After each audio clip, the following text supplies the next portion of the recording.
فلما جاءهم الحق من عندنا قالوا لولا أوتي مثل ما أوتي موسى أولم يكفروا بما أوتي موسى من قبل قالوا سحران تظاهرا وقالوا إنا بكل كافرون قل فأتوا بكتاب من عند الله هو أهدى منهما اتبعه إن كنتم صادقين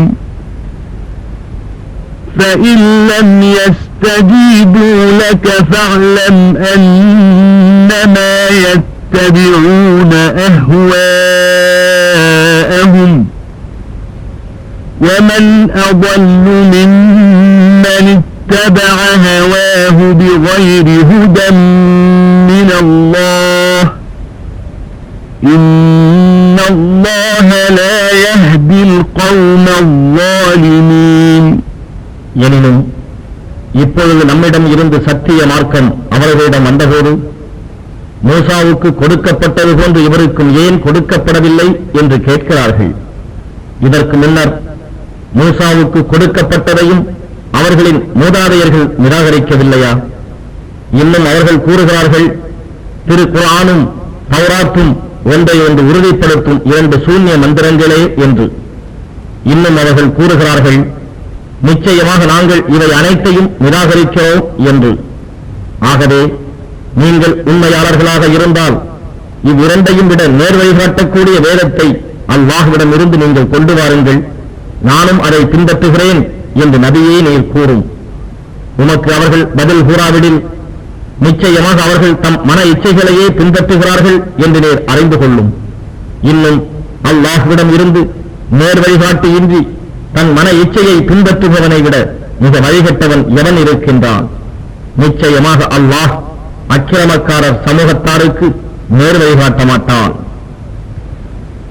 وَلَقَدْ وَصَّلْنَا لَهُمُ الْقَوْلَ لَعَلَّهُمْ يَتَذَكَّرُونَ الَّذِينَ آتَيْنَاهُمُ الْكِتَابَ مِنْ قَبْلِهِ هُمْ بِهِ يُؤْمِنُونَ وَإِذَا يُتْلَى عَلَيْهِمْ قَالُوا آمَنَّا بِهِ إِنَّهُ الْحَقُّ من ربنا إنا كنا من قبله مسلمين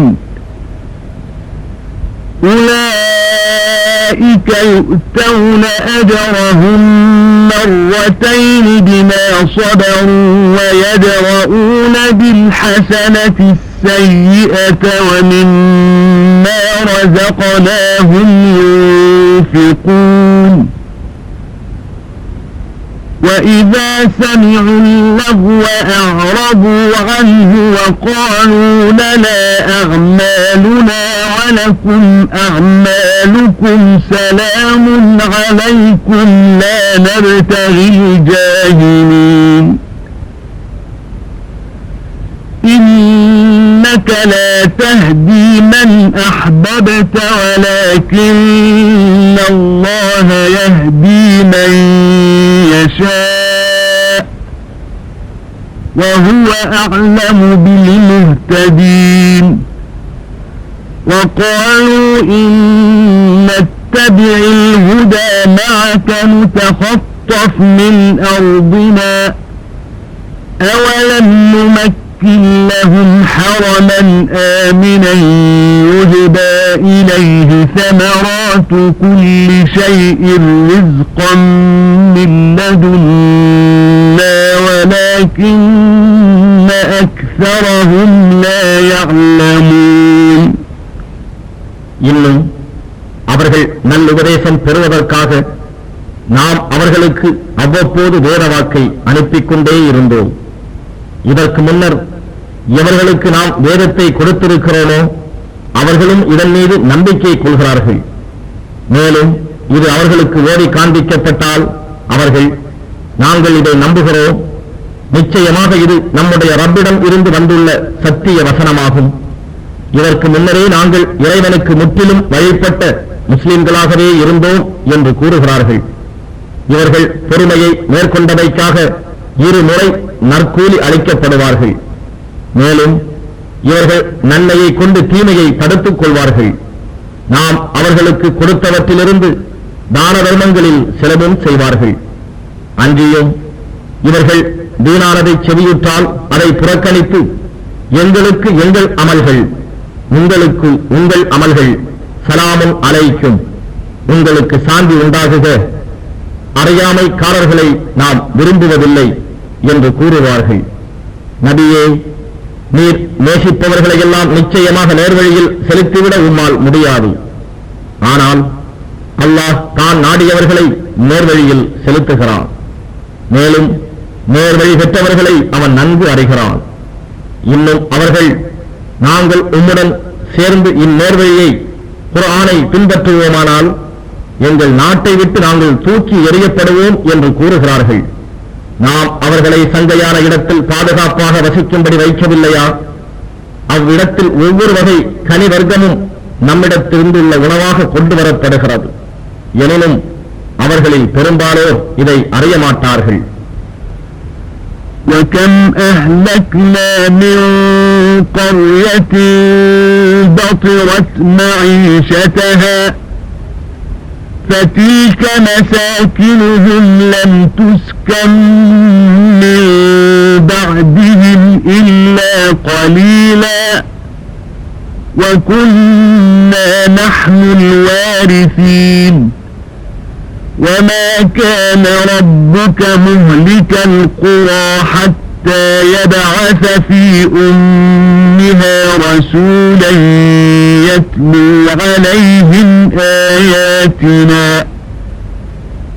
وَمَا كُنَّا مُهْلِكِ الْقُرَى إِلَّا وَأَهْلُهَا ظَالِمُونَ وَمَا أُوتِيتُم مِّن شَيْءٍ فَمَتَاعُ الْحَيَاةِ الدُّنْيَا وَزِينَتُهَا وَمَا عِندَ اللَّهِ خَيْرٌ وَأَبْقَى أَفَلَا تَعْقِلُونَ أَفَمَن وَعَدْنَاهُ وَعْدًا حَسَنًا فَهُوَ لَاقِيهِ كَمَن مَّتَّعْنَاهُ مَتَاعَ الْحَيَاةِ الدُّنْيَا ثُمَّ هُوَ يَوْمَ الْقِيَامَةِ مِنَ الْمُحْضَرِينَ.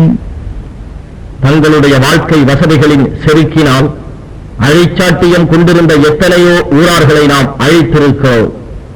இவை யாவும் அவர்கள் வாழ்ந்த இடங்களே ஆகும். அவர்களுக்கு பின் சொற்பமானவர்கள் தவிர எவரும் அங்கு வசிக்கவில்லை. மேலும் நாமே அவர்களுக்கு வாரிசுகளாகினோம். நபியே, நம் வசனங்களை அவர்களுக்கு ஓதி காண்பிக்கும் தூதர் ஒருவரை அவர்களுடைய தலைநகருக்கு அனுப்பி வைக்காத வரையில் அவர்களுடைய ஊரை உம்முடைய ரப்பு அழிப்பவனாக இல்லை. மேலும் எந்த ஊரையும் அதன் மக்கள் அக்கிரமக்காரர்களாக இல்லாத வரையில் நாம் அவற்றை அழிப்போராகவும் இல்லை. மேலும் உங்களுக்கு கொடுக்கப்பட்டிருப்பவையெல்லாம் அற்பமாகிய இவ்வுலக வாழ்க்கையின் சுகமும் அதனுடைய அலங்காரமும் தான். ஆனால் அல்லாஹுவிடத்தில் இருப்பவை மிகவும் மேலானவையாகவும் நிலையானவையாகவும் இருக்கின்றன. இதை நீங்கள் அறிந்து கொள்ள மாட்டீர்களா? எவனுக்கு நாம் அழகான வாக்காக வாக்குறுதி அளித்து அதை அவனும் அடையப் போகிறானோ அத்தகையவன். எவனுக்கு நாம் இவ்வுலக வாழ்க்கையின் அற்ப சுகங்களை மட்டும் கொடுத்து பின்னர் கியாம நாளில் தண்டனை பெறுவதற்காக நம்முன் கொண்டு வரப்படுவானோ அவனைப் போல் ஆவானா? وَيَوْمَ يُنَادِيهِمْ فَيَقُولُ أَيْنَ شُرَكَائِيَ الَّذِينَ كُنتُمْ تَزْعُمُونَ قَالَ الَّذِينَ حَقَّ عَلَيْهِمُ الْقَوْلُ رَبَّنَا هَؤُلَاءِ الَّذِينَ أَغْوَيْنَاهُمْ كَمَا غَوَيْنَا تبرأنا إليك ما كانوا إيانا يعبدون وقيل ادعوا شركاءكم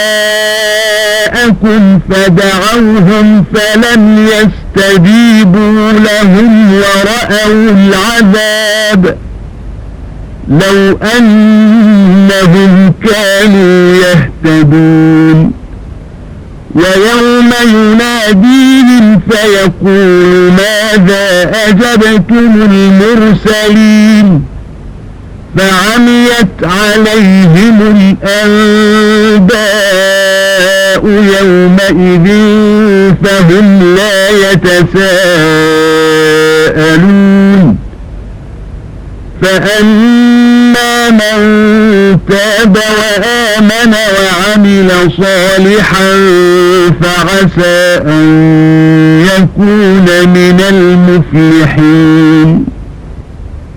இன்னும் அல்லாஹ் அவர்களை அழைக்கும் நாளில் எனக்கு இணையானவை என்று நீங்கள் எண்ணிக்கொண்டிருந்தீர்களே அவை எங்கே என்று கேட்பான். எவர் மீது அல்லாஹ்வின் தண்டனை பற்றிய வாக்கு உறுதியாகிவிட்டதோ அவர்கள், எங்கள் ரப்பே, நாங்கள் எவர்களை வழிகெடுத்தோமோ அவர்கள் இவர்கள்தாம். நாங்கள் வழிகெட்டது போன்றே இவர்களையும் நாங்கள் வழிகெடுத்தோம். உன்னிடம் நாங்கள் அவர்களை விட்டும் விலகிக் கொள்கிறோம். அவர்கள் எங்களை வணங்கிக் கொண்டிருக்கவில்லை என்று கூறுவார்கள். உங்கள் இணை தெய்வங்களை அழையுங்கள் என்று அவர்களுக்கு சொல்லப்படும். அவற்றை அவர்கள் அழைப்பார்கள், ஆனால் அவை அவர்களுக்கு பதிலளிக்க மாட்டா. மேலும் அவர்கள் வேதனையை காண்பார்கள். அவர்கள் நேர்வழியில் சென்றிருந்தால் இந்நிலைக்கு ஆளாகி இருக்க மாட்டார்கள். மேலும் அல்லாஹ் விசாரணைக்காக அவர்களை கூப்பிடும் நாளில் உங்களை நேர்வழிக்கு அழைத்த நம் தூதர்களுக்கு என்ன பதில் கொடுத்தீர்கள் என்றும் கேட்பான். ஆனால் அந்நாளில் அவர்களுக்கு எல்லா விஷயங்களும் மூடலாகி போகும். ஆகவே அவர்கள் ஒருவரை ஒருவர் கேட்டுக்கொள்ளவும் மாட்டார்கள். ஆனால் எவர் தௌபா செய்து நன்னம்பிக்கை கொண்டு நல்ல அமல்கள் செய்கிறார்களோ அவர்கள் சித்தியடைந்தோரில் ஆகியிருக்கக்கூடும்.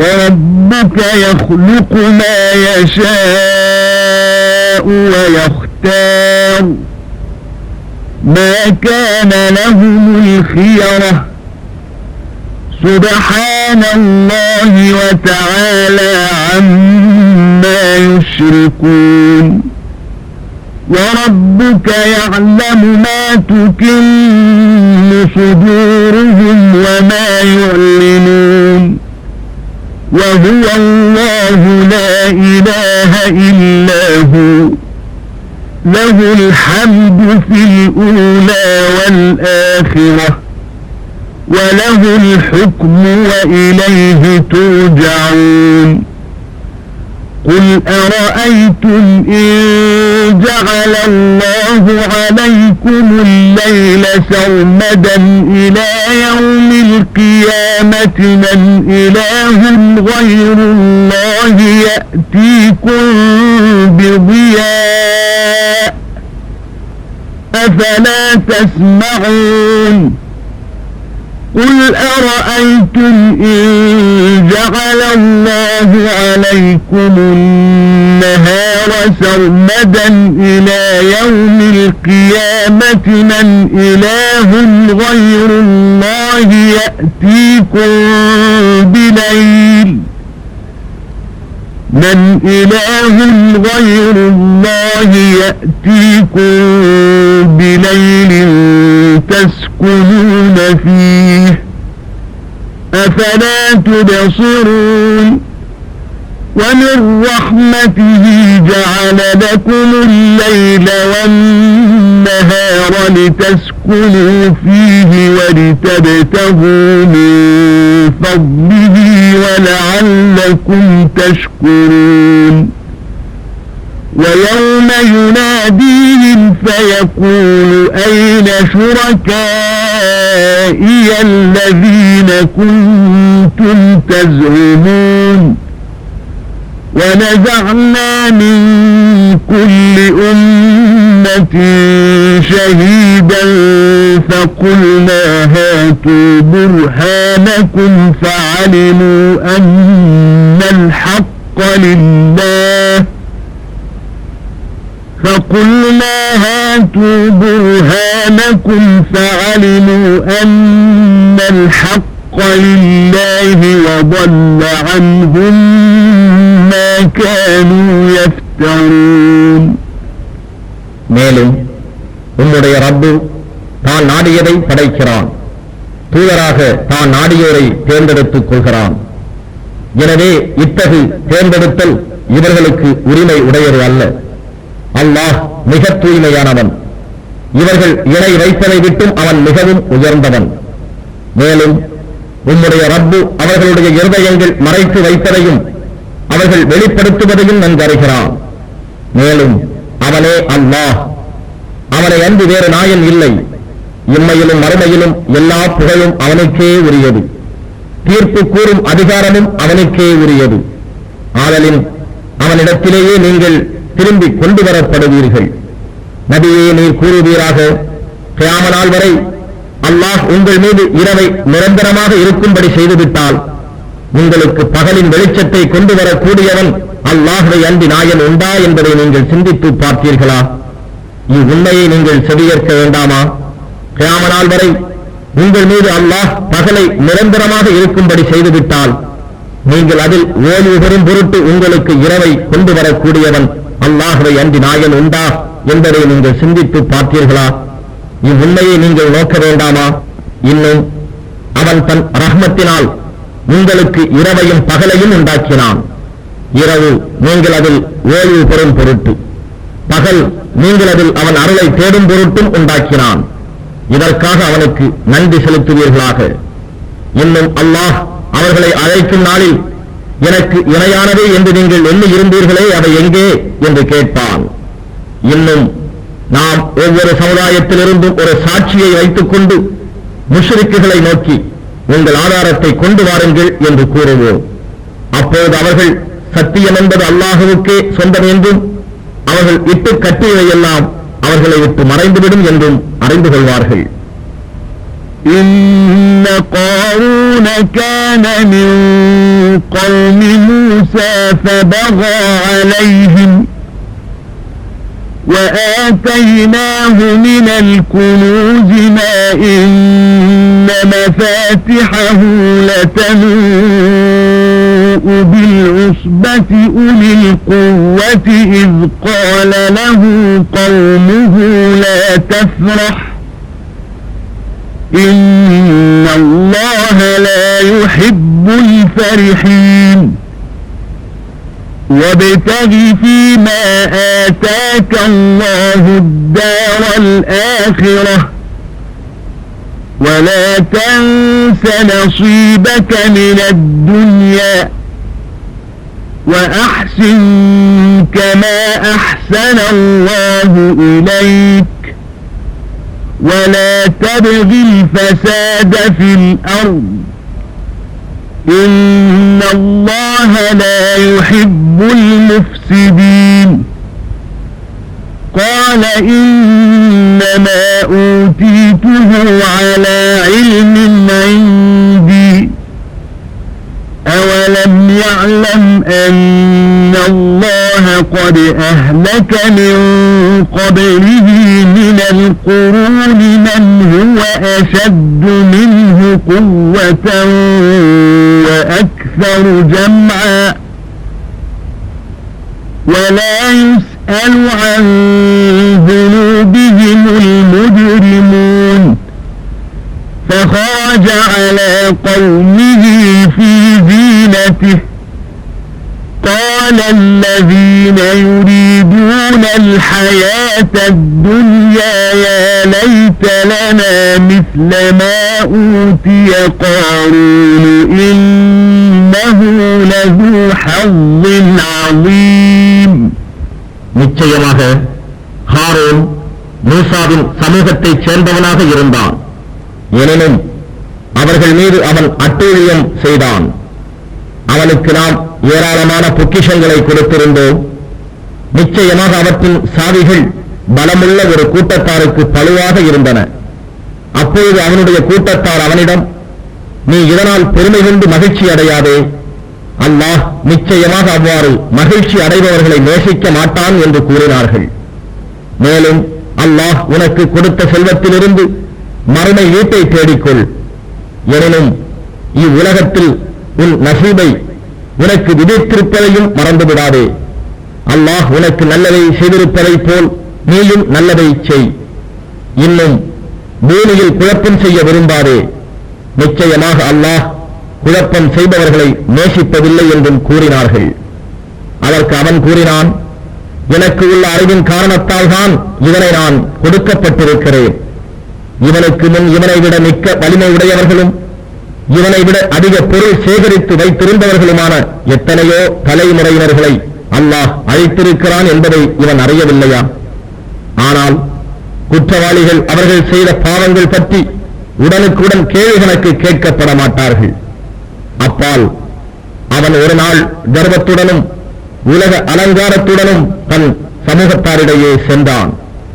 அப்போது இவ்வுலக வாழ்க்கையை எவர் விரும்புகிறார்களோ அவர்கள், காரூனுக்கு கொடுக்கப்பட்டதை போன்று நாம் கொடுக்கப்பட்டிருக்க வேண்டாமா? நிச்சயமாக அவன் மகத்தான பாக்கியமுடையவன் என்று கூறினார்கள். وقال الذين أوتوا العلم ويلكم ثواب الله خير لمن آمن وعمل صالحا ولا يلقاها إلا الصابرون فخسفنا به وبداره الأرض فما كان له من فئة ينصرونه من دون الله وما كان من المنتصرين وأصبح الذين تمنوا مكانه بالأمس يقولون ويكأن الله يبسط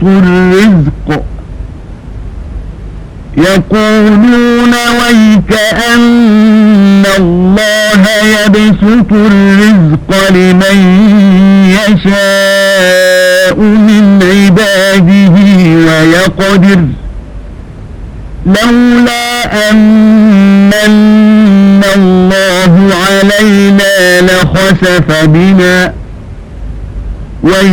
ويكأنه لا يفلح الكافرون تلك الدار الآخرة نجعلها للذين لا يريدون علوا في الأرض ولا فسادا والعاقبة للمتقين.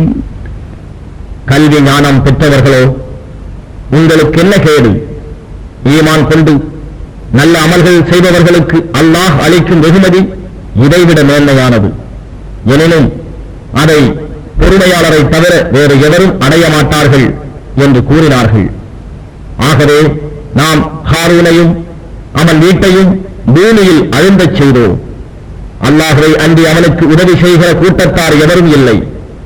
இன்னும் அவன் தன்னை தானே காப்பாற்றிக் கொள்ளவும் முடியவில்லை. முன்தினம் அவன் பதவியை விரும்பியவர்களெல்லாம் ஆச்சரியம்தான். அல்லாஹ் தன் அடியார்களில் தான் நாடியவர்களுக்கு ஆகார வசதிகளை பெருக்குகிறான், சுருக்கியும் விடுகிறான். அல்லாஹ் நமக்கு கிருபை செய்யவில்லையாயின் அவன் நம்மையும் பூமியில் அழுந்தச் செய்திருப்பான். ஆச்சரியம்தான். நிச்சயமாக காபிர்கள் சித்தி அடைய மாட்டார்கள் என்று கூறினார்கள். மறுமையின் வீட்டை இப்பூமியில் தங்களை பெருமைப்படுத்திக் கொள்ளவும் குழப்பத்தை உண்டாக்கவும் விரும்பாதிருப்பவர்களுக்கே நாம் சொந்தமாக்கி வைப்போம். ஏனெனில் பயபக்தி உடையவர்களுக்கே மேலான முடிவு உண்டு. من جاء بالحسنة فله خير منها ومن جاء بالسيئة فلا يجزى الذين عملوا السيئات إلا ما كانوا يعملون إن الذي فرض عليك القرآن لرادك إلى معاد قل ربي أعلم من جاء بالهدى ومن هو في ضلال مبين وما كنت ترجو أن يلقى إليك الكتاب إلا رحمة من ربك فلا تكونن ظهيرا للكافرين ولا يصدنك عن آيات الله بعد إذ أنزلت إليك وادع إلى ربك ولا تكونن من المشركين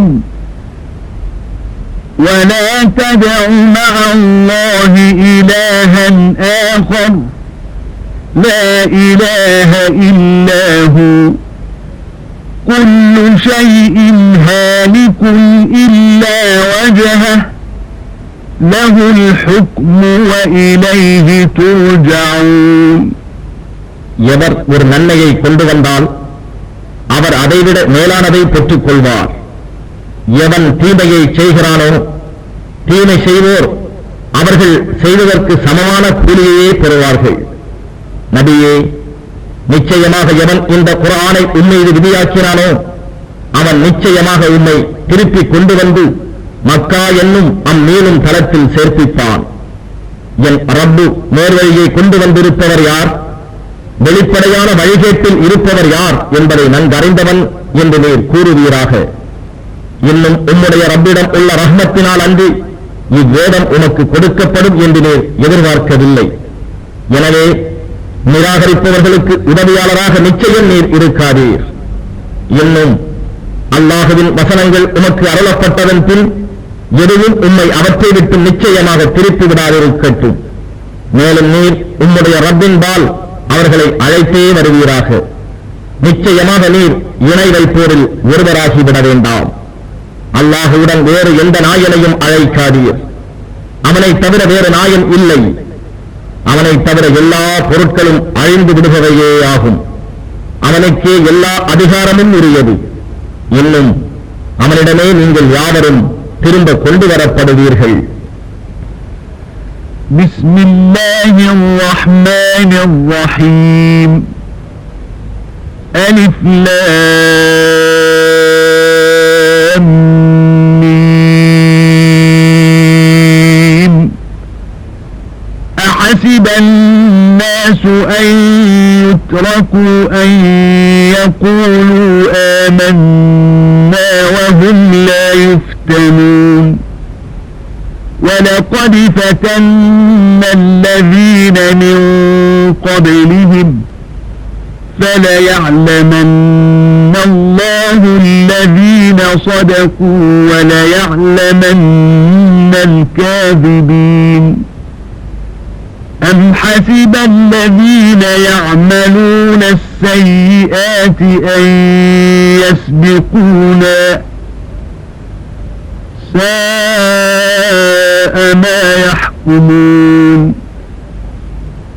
من كان يرجو لقاء الله فإن أجل الله لآت وهو السميع العليم ومن جاهد فإنما يجاهد لنفسه إن الله لغني عن العالمين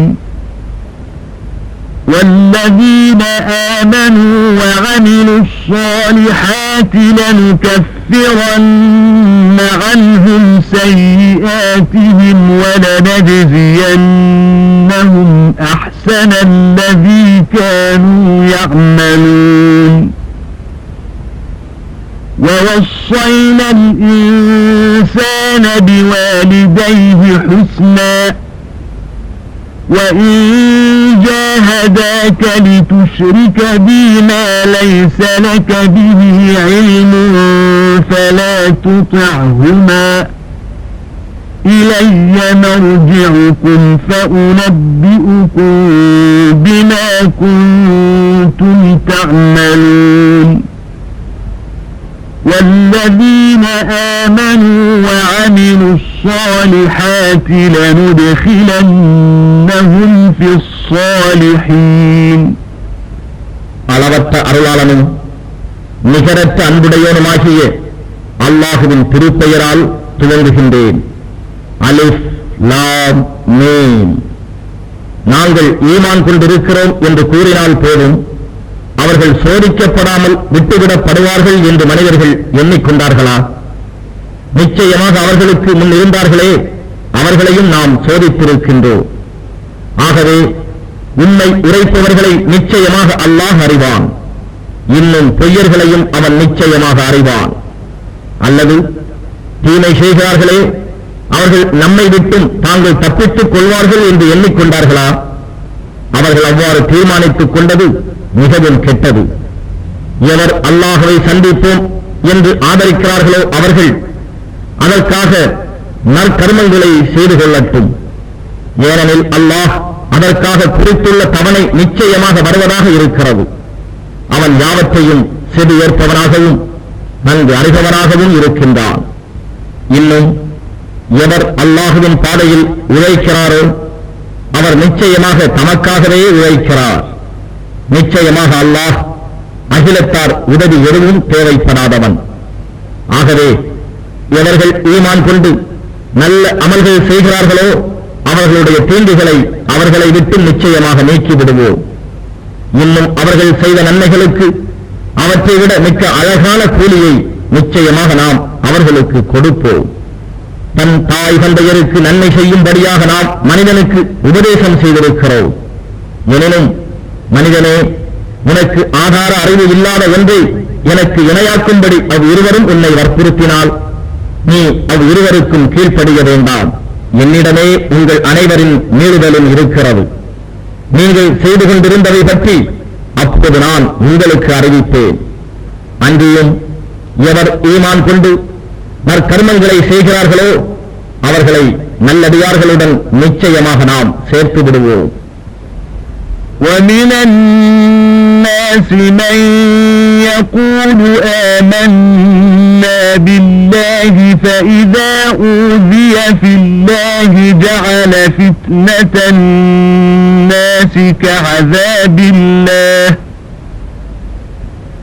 فَإِذَا أُوذِيَ فِي اللَّهِ جَعَلَ فِتْنَةَ النَّاسِ كَعَذَابِ اللَّهِ وَلَئِن جَاءَ نَصْرٌ مِّن رَّبِّكَ لَيَقُولُنَّ إِنَّا كُنَّا مَعَكُمْ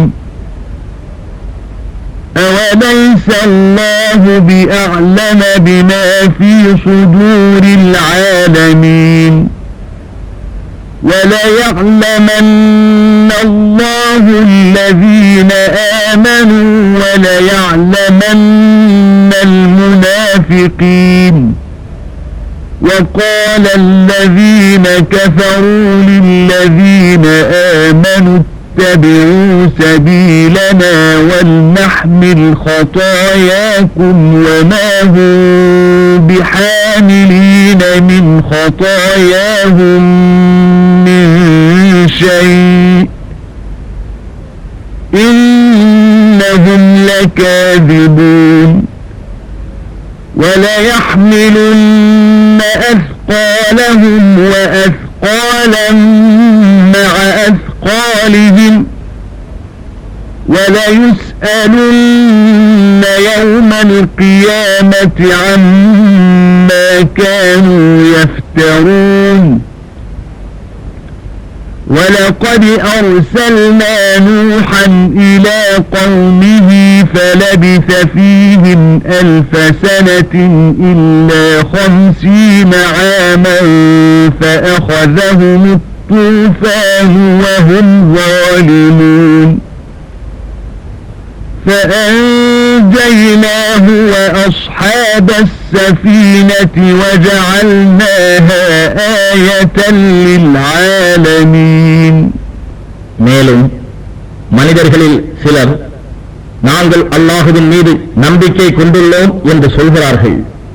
எனினும் அவர்களுக்கு அல்லாஹுவின் பாதையில் துன்பம் உண்டானால் மனிதர்களால் ஏற்படும் அந்த இம்சையை அல்லாஹுவின் வேதனை போல் கருதி உன்னை விட்டும் நீங்க நினைந்து விடுகிறார்கள். ஆனால் உன் இறைவனிடம் இருந்து உதவி வரும்போது நிச்சயமாக நாங்கள் உங்களுடனேதான் இருந்தோம் என்று கூறுகிறார்கள். அல்லாஹ் அகிலத்தாரின் இதயங்களில் இருப்பவற்றை நன்கறிந்தவனாக இல்லையா?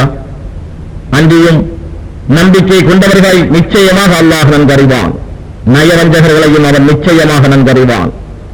நிராகரிப்பவர்கள் நம்பிக்கை கொண்டவர்களிடம் நீங்கள் எங்கள் வழியை மார்க்கத்தை பின்பற்றுங்கள், உங்கள் குற்றங்களை நாங்கள் சுமந்து கொள்கிறோம் என்று கூறுகிறார்கள். ஆனால் அவர்கள் தம் குற்றங்களிலிருந்தும் எதையும் சுமப்பவர்களாக தாங்குபவர்களாக இல்லையே. எனவே உங்கள் குற்றங்களை சுமப்பதாக சொல்லும் அவர்கள் பொய்யர்களே.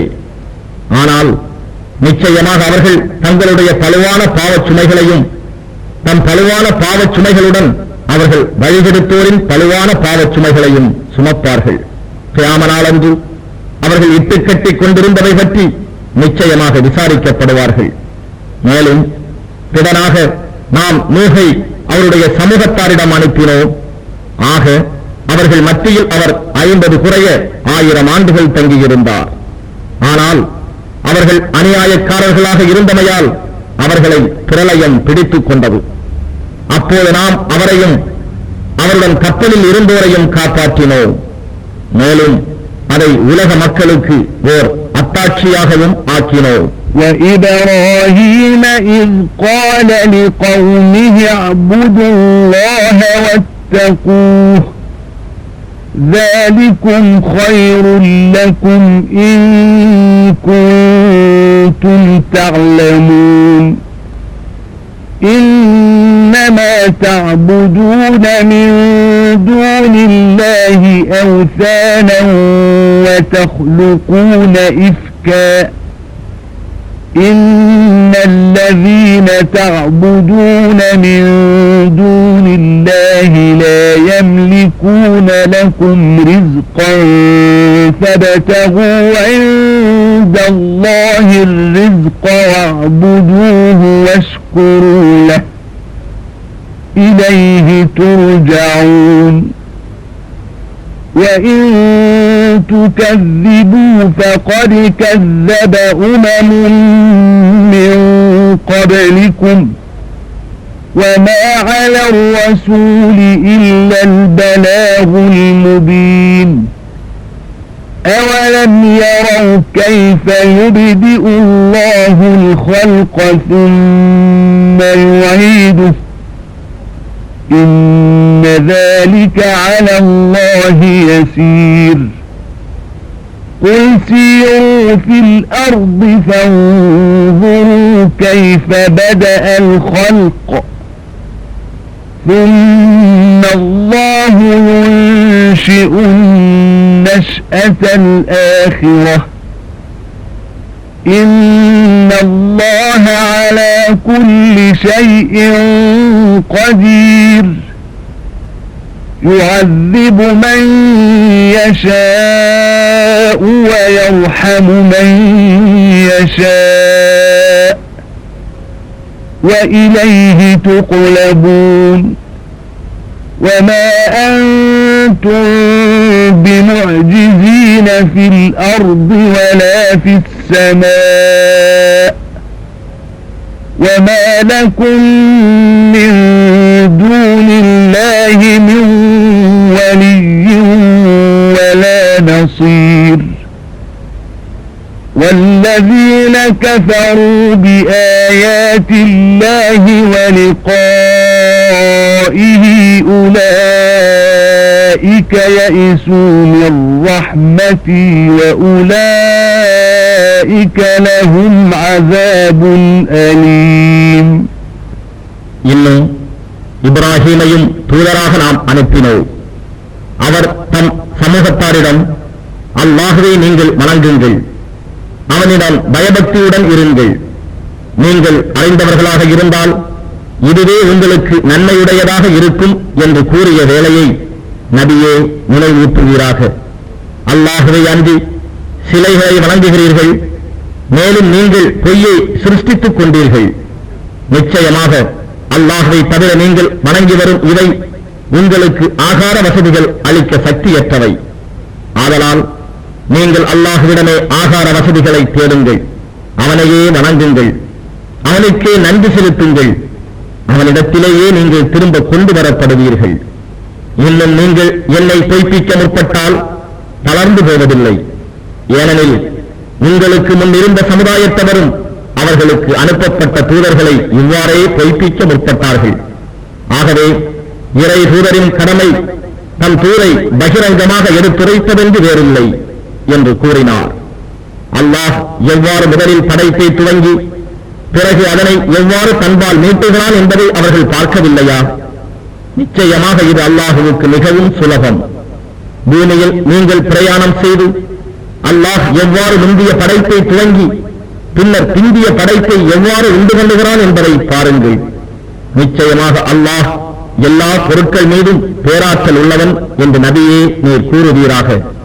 தான் நாடியவரை அவன் வேதனை செய்கிறான், இன்னும் தான் நாடியவருக்கு கிருபை செய்கிறான். இறுதியில் அவனிடமே நீங்கள் மீட்டப்படுவீர்கள்.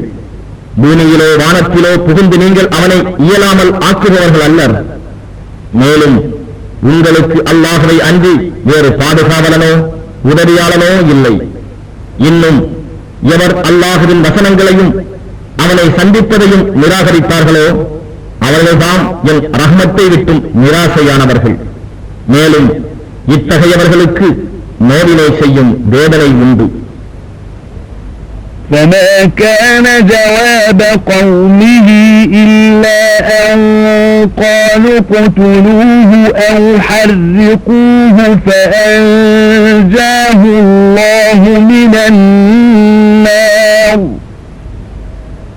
إن في ذلك لآيات لقوم يؤمنون وقال إنما اتخذتم من دون الله أوثانا مودة بينكم في الحياة الدنيا ثم يوم القيامة يكفر بعضكم ببعض ويلعن بعضكم بعضا ومأواكم النار وما لكم من ناصرين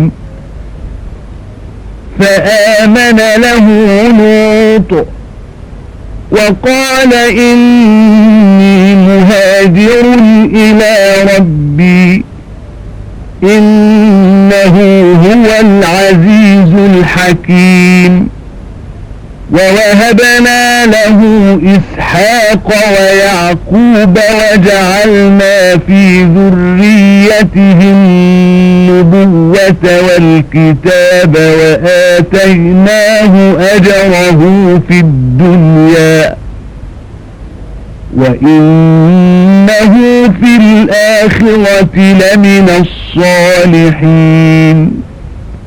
இதற்கு அவருடைய சமூகத்தாரின் பதிலெல்லாம் அவரை கொண்டு விடுங்கள் அல்லது நெருப்பிலிட்டு பொசுக்குங்கள் என்று கூறியதை தவிர வேறில்லை. ஆனால் அல்லாஹ் அவரை அந்த நெருப்பிலிருந்து ஈடேற்றினான். நிச்சயமாக இதில் ஈமான் கொண்ட சமூகத்தோருக்கு தக்க அத்தாட்சிகள் இருக்கின்றன. மேலும் இப்ராஹிம் சொன்னார், அல்லாஹ்வை அன்றி சிலைகளை நீங்கள் தெய்வங்களாக ஆக்கிக் கொண்டதெல்லாம் உலக வாழ்க்கையில் உங்களிடையே உள்ள நேச பாசம்தான் காரணமாகும். பின்னர் கியாமத் நாளன்று உங்களில் சிலர் சிலரை நிராகரிப்பார்கள், உங்களில் சிலர் சபித்துக் கொள்வர். இறுதியில் நீங்கள் ஒதுங்கும் தலம் நரக நெருப்புத்தான். அங்கு உங்களுக்கு உதவியாளர் எவரும் இல்லை. இதன் பின்னரும் லூத் மட்டுமே அவர் மீது ஈமான் கொண்டார். அவரிடம் இப்ராஹிம், நிச்சயமாக நான் என் இறைவனை நாடி இவ்வூரை விட்டு ஹிஜ்ரத் செய்கிறேன், நிச்சயமாக அவன் யாவரையும் மிகைத்தவன் ஞான மிக்கவன் என்று கூறினான். மேலும் அவருக்கு இஸ்ஹாக்கையும் யாக்கூபையும் அளித்தோம். இன்னும் அவருடைய சந்ததியிலே நபித்துவத்தையும் வேதத்தையும் ஏற்படுத்தினோம். அவருக்கு அவருடைய கூலியை இவ்வுலகத்திலும் கொடுத்தோம், மறுமையிலோ சாலிகான நல்லவர்களுடன் அவர் இருப்பார்.